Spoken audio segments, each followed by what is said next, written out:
Adad Nirari pertama, memerintah 1307 hingga 1275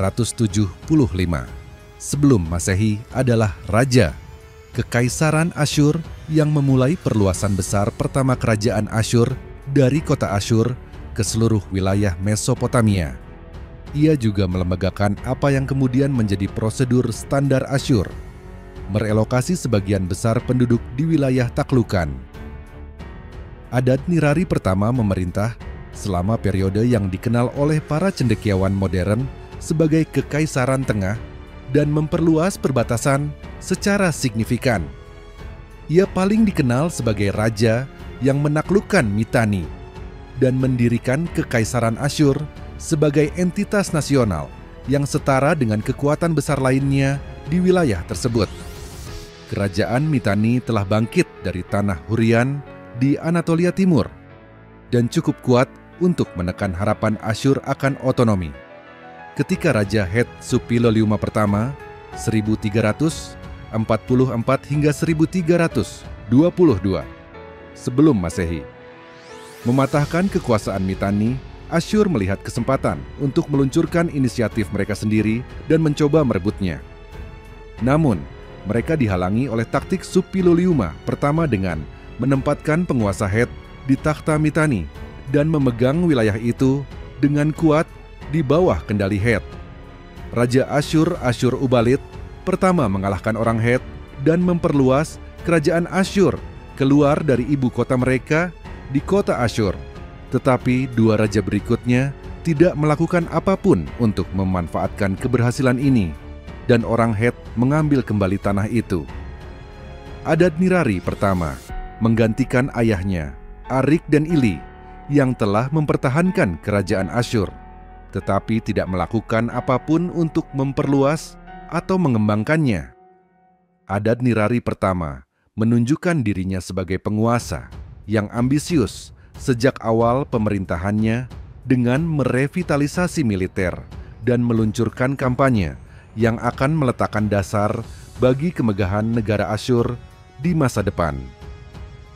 Asyur bahkan tidak dianggap sebagai entitas politik yang serius oleh negara-negara lain di wilayah tersebut sebelum Adad Nirari pertama, karena Asyur telah lama tunduk pada kekuasaan negara adik kuasa Mitanni dan kemudian tunduk pada dominasi bangsa Het. Adad Nirari pertama memimpin pasukannya secara luas dan ingin memastikan bahwa generasi mendatang mengetahui kemenangannya. Ia adalah Raja Asyur pertama yang kisahnya diketahui secara pasti karena kebiasaannya membuat prasasti yang merinci kemenangan dan prestasi militernya. Prasasti peringatannya sebagian berbunyi, Adad Nirari, pangeran yang termasyhur, yang dihormati oleh para dewa, penguasa, raja muda para dewa, pendiri kota, penghancur pasukan Kasites yang perkasa, Kuti, Lulumi, Syubari, yang menghancurkan semua musuh di utara dan selatan, yang menginjak-injak tanah mereka dari Lubdu dan Rapiku hingga Eluhat, yang menaklukkan seluruh wilayah Kasyaeri. Selain orang-orang dan wilayah yang disebutkan di atas, ia menaklukkan sepenuhnya wilayah yang pernah dikuasai Mitanni dan membawanya dengan aman di bawah kendali Asyur dengan menculik raja, memaksanya untuk bersumpah setia, dan kemudian melepaskannya untuk memerintah Mitanni sebagai negara bawahan Asyur. Ia kemudian memulai apa yang kemudian menjadi prosedur standar bagi Kekaisaran Asyur, deportasi sebagian besar penduduk.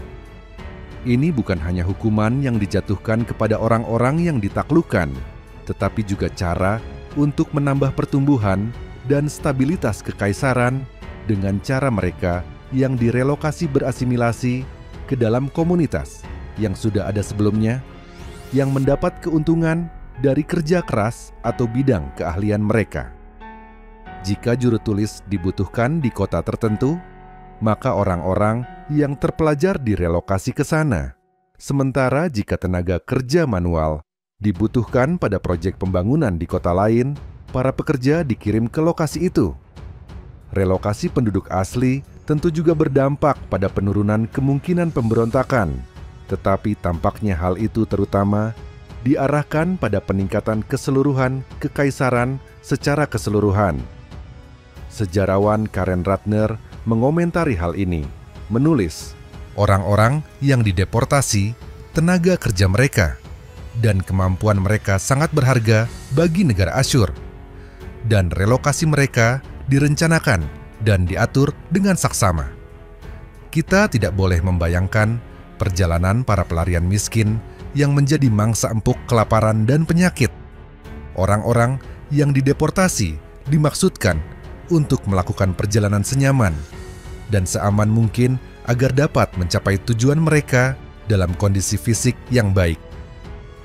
Setiap kali deportasi digambarkan dalam seni kekaisaran Asyur, pria, wanita, dan anak-anak ditampilkan bepergian dalam kelompok, seringkali mengendarai kendaraan atau hewan, dan tidak pernah dalam ikatan. Tidak ada alasan untuk meragukan penggambaran ini, karena seni naratif Asyur tidak menghindar dari tampilan grafis kekerasan ekstrem. Setelah kemenangannya atas Mitanni, adat Nirari pertama memperluas batas kerajaannya ke selatan melalui Babilonia, mengalahkan Raja Kasite dari Babylon, dan menuntut upeti dari wilayah-wilayah yang pernah berada di bawah kekuasaannya. Setelah menaklukkan wilayah-wilayah yang pernah menguasai Asyur, adat Nirari pertama merasa berhak atas hak dan keistimewaan yang sama seperti raja-raja lain di wilayah tersebut. Raja-raja besar Mesir, bangsa Het, dan raja-raja sebelumnya dari Mitanni, semuanya saling menyapa sebagai saudara dalam surat menyurat, dan karenanya adat Nirari pertama tidak melihat alasan mengapa ia tidak boleh melakukan hal yang sama sekarang. Akan tetapi, sebagaimana dicatat oleh sejarawan Trevor Bryce, fakta bahwa seseorang telah mencapai status Raja Agung tidak serta-merta memberikan hak untuk memanggil rekan-rekannya dengan sebutan saudara. Begitu pula, perolehan hak untuk memanggil seorang Raja Agung sebagai saudara tidak serta-merta memberikan hak kepada penerimanya untuk memanggil semua Raja Agung dengan sebutan ini. Urhi-Teshub menjelaskan hal ini dengan sangat jelas selama ia menduduki takhta Het yang relatif singkat kepada Raja Asyur adat Nirari pertama. Tentu saja, Mitanni berada di bawah kendali bangsa Het, dan ketika adat Nirari pertama menaklukkan wilayah tersebut, ia ingin memastikan hubungan yang damai dengan bangsa Het di utara dan barat. Oleh karena itu, ia menulis surat kepada Raja bangsa Het, Urhi-Teshub, yang juga dikenal sebagai Mursili ketiga, menyapanya sebagai saudara dan mengundang dirinya untuk mengunjungi Raja bangsa Het tersebut, sehingga hubungan baik antara keduanya dapat dimulai. Meskipun telah dikemukakan bahwa adat Nirari pertama sebenarnya mengancam Urhi-Teshub dan kunjungan yang disarankan tersebut berarti tindakan militer.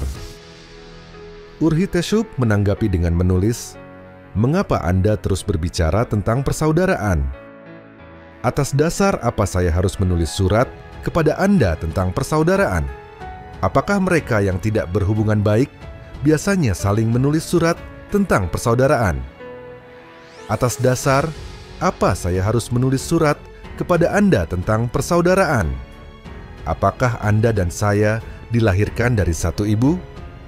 Karena kakek dan ayah saya tidak menulis surat kepada Raja Asyur tentang persaudaraan, Anda tidak akan terus menulis surat kepada saya tentang persaudaraan dan kerajaan agung. Itu bukan keinginan saya."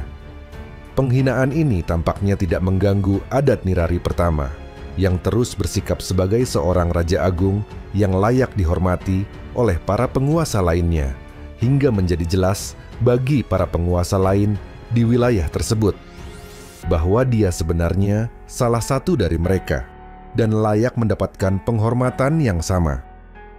Urhi-Teshub digulingkan oleh Hattusili III yang dengan cepat melakukan segala upaya untuk menghormati utusan Raja Asyur dan menulis surat untuk meminta bantuannya dalam menangani masalah dengan kota Turira di Hulu Efrat, dulunya desa Mitanni, sekarang di perbatasan antara wilayah orang Het dan wilayah orang Asyur, yang mengganggu penduduk kota Het, Karkemis.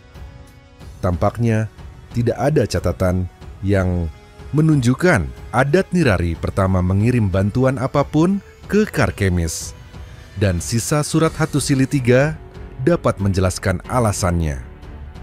Raja Het itu meminta maaf atas cara pendahulunya memperlakukan utusan adat Nirari pertama dan menyebutkan pengalaman menyedihkan mereka di istana Het Hattusili III, kemudian dengan agak kesal mengeluh bahwa adat Nirari pertama tidak mengiriminya hadiah saat penobatannya, yang diharapkan dari satu raja besar ke raja besar lainnya. Bisa jadi adat Nirari pertama, yang sekarang berada dalam posisi kekuasaan yang aman, tidak lagi merasa perlu mencari hubungan persahabatan dengan raja-raja bangsa Het. Ia tidak lagi membutuhkan mereka. Ketika ia telah menaklukkan Mitanni, adat Nirari pertama membawa Raja Shatwara pertama kembali ke Asyur dengan rantai, membuatnya bersumpah setia kepada Asyur, dan kemudian melepaskannya untuk memerintah sebagai pengikut Asyur. Ketika Shatwara pertama meninggal, putranya Wasashatta melancarkan pemberontakan dan memohon bantuan kepada orang Het. Orang Het menerima hadiah Wasashatta, yang berarti mereka akan mengabulkan permintaan bantuannya. Tetapi pada saat itu mereka disibukkan dengan hubungan mereka dengan Mesir, dan mungkin karena alasan ini tidak pernah mengirimkan dukungan. Sangat mungkin bahwa setelah menyadari kekuatan adat Nirari pertama dan menghitung kemenangannya di wilayah tersebut, orang Het hanya berpikir lebih bijaksana untuk tidak memicu tindakan Asyur terhadap mereka dan membiarkan Wasashatta menghadapi nasibnya. Adat Nirari pertama mengerahkan pasukannya ke bekas kerajaan Mitanni, mengalahkan pasukan Wasashatta di desa Iret yang kemudian dikenal sebagai Ordi, dan kemudian melanjutkan perjalanan melalui wilayah tersebut dengan menjarah dan menghancurkan kota-kota yang mendukung pemberontakan. Ia membawa keluarga kerajaan kembali ke Asyur sebagai budak. Adat Nirari pertama memerintah selama 33 tahun, dan pada waktu itu tidak hanya berkampanye secara luas dengan pasukannya, tetapi juga memulai proyek pembangunan yang mengesankan. Setelah penghancuran kota-kota di wilayah Mitanni, ia memerintahkan mereka dibangun kembali dalam skala yang lebih besar. Ia memperluas dan memperbesar tembok ibu kotanya Asyur, menggali kanal yang lebih besar dan lebih panjang, dan meningkatkan metode irigasi di wilayah tersebut. Kuil-kuil yang telah rusak atau telah rusak oleh pertempuran militer dipulihkan, dan jalan-jalan dibangun atau ditingkatkan, terutama untuk memindahkan pasukannya lebih cepat melalui wilayah yang ditaklukkannya.